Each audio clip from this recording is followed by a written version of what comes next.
Реплика, повелете.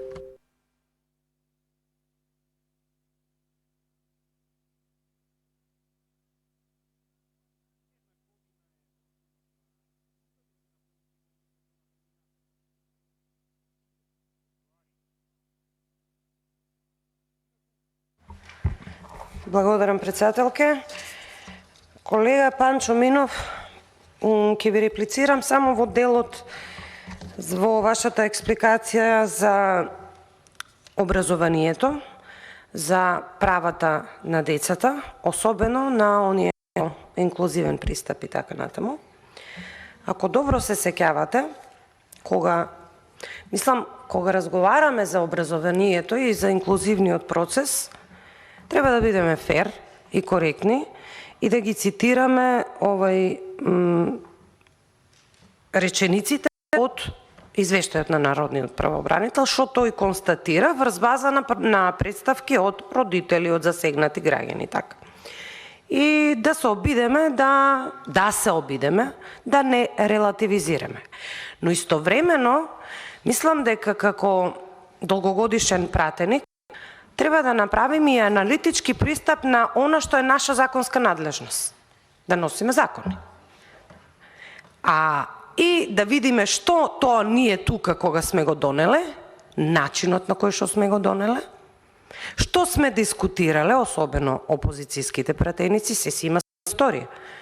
И како тоа, понатаму, го имплементирала извршната власт, начинот на имплементација донел и дупките во тие закони донел до представки на кои што Народниот правобранител нормално пишува извештај и истиот го толкуваме, препорачува, знаеме дека не е обврзно, но редно е да кажеме дека ние како опозиција, особено членовите на Комисијата за образование и членовите на Комисијата за труд и социјална политика, кога се носеа законските решенија, за кои што патем кажано ние дадовме поддршка,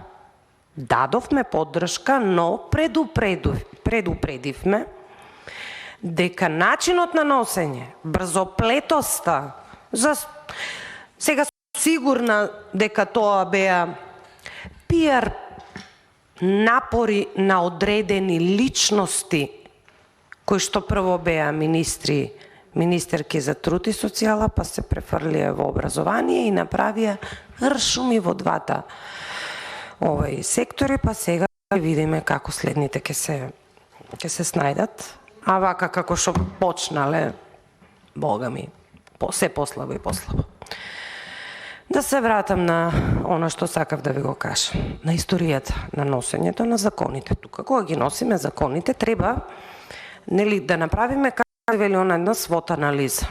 Колку може ова општество, такво какво што е, да поднесе обврски кои што со законот им ги даваме, дали на локалните самоуправи, дали на Министерството за образование, дали на наставниците, дали на родителите, дали на учениците и така натаму.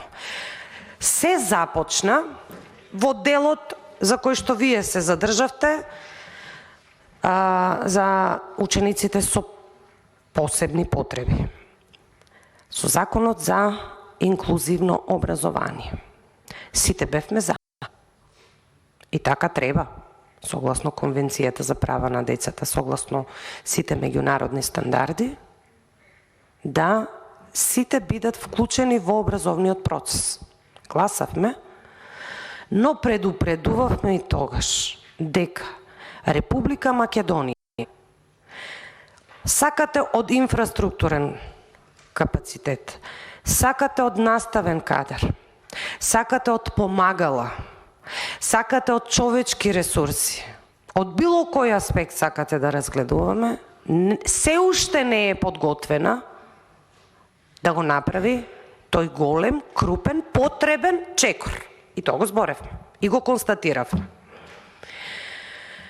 Кога веќе носите такво законско решение, вие не треба само да го носите за да биде на хартија, па некој да ве цени дека еве имате напредок во остварување на одредени права. Не. Правата не значат само права, туку значат и обврски на државата. А такво нешто, она која што велеше, ако се сеќавате, дека е најдобра министерка за труд и социјална политика, па најдобра министерка за образование и наука, направи да законското решение кое што ние сите го изгласавме, не може, нема шанси да се имплементира. И шо вели народниот правобранител? Мене ми е навистина жал, искрено го кажувам ова, бидејќи се работи за нашите поколенија, што сум во право, можете да ги извадите стенограмите, се што сум говорела. Истото тоа го констатира народниот правобранител, а и една анализа на правници и вели дека само во делот на констатациите ќе одам на страна 50, во мојот говор ќе се задржам особено на делот на образование, каде што исто така, за жал, како да сум цитирана, како да се читани и моите стенограми.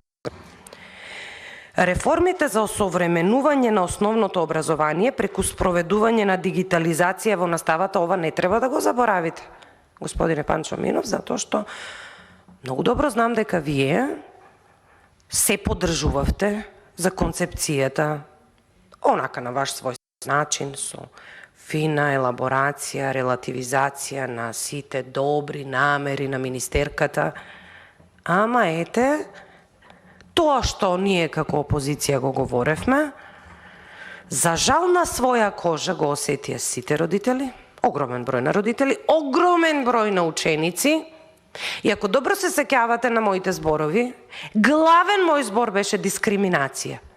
Која иронија, и тогаш говорев, која иронија, министерка за труд, која што нели ја гледавме по пресконференции дека се бори за дискриминација и така натаму, кога дојде да биде министерка за образование, ја направи најголемата дискриминација во историјата на образованието во Република Македонија, не давајки им основни услови. Јас не знам како родителите и не тужат. Тоа го зборев, дека родителите треба да тужат, затоа што за основното образование е задолжително. Ако е веќе задолжително и ако веќе наметнуваш дигитализација која што само ти си ја смислила и никаде у свет ја нема, треба да им обезбедиш услови. Не само што не им ги обезбеди, туку ја, пак ќе кажам, најголемата дискриминација ја направи.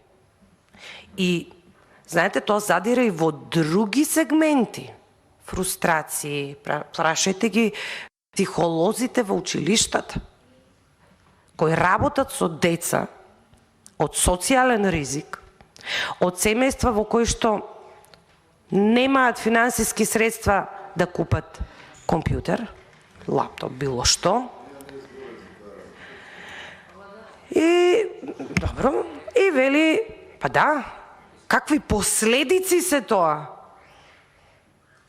од елитизмот кој што го наметна онаа што леташе дронови. И да се вратам на констатациите. Господин Панчо Минов, ви реплицирам, повелете контрареплика, ќе се разберем. Реформите за осовременување на основното образование преку спроведување на дигитализација во наставата за прво и четврто оделение не ги почувствуваа сите деца на подеднаква основа, вели народниот правобранител. Па додека во некои основни училишта децата следеа настава преку смарт табли, користеа таблети и компјутери, во други училишта децата не само што ги немаа овие услови за настава, туку не им беа обезбедени ниту печатени учебници. Тоа е таа не знам каква реформа у образование, дигитализација без печатени учебници. Прашувавме, нема никоде у свет тоа. Никаде. Тоа е. Реформаторката тоа го донесе. Не, Цел ден можам тука да ви кажувам случки од животот на деца и родители со онлайн наставата. Какви приказки се тоа? Кои што, па дури мислам дека и не, луѓето не ни знаеле дека можат да се обратат до народен правобранител, па така да извештајот на народниот правобранител не би бил волку страници, туку би бил Војна и мир. Толку томови би напишал.